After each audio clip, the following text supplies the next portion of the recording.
How's it going, guys? In this episode, I'm going to show you the buttons that are available on an iPhone and what to do if one of them is not working.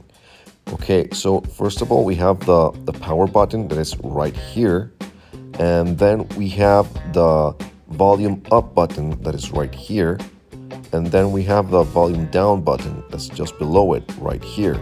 We also have a switch that's going to allow us to select if we want our phone to be on silent mode or in ringer mode.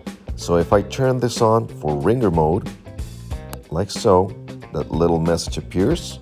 If I want to turn it off again, I just click down and it says silent mode on.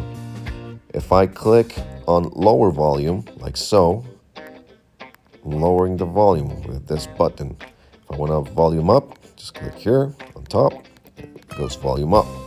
Okay, what happens if you click one of those buttons and it doesn't work? Well, that mainly indicates that there is a mechanical failure in your iPhone.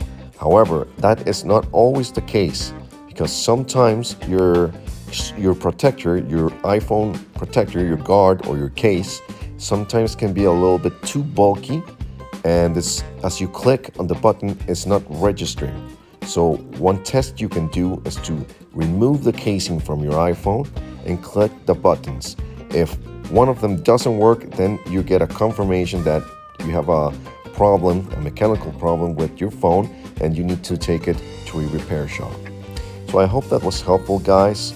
Please like and subscribe to get more tips. Cheers.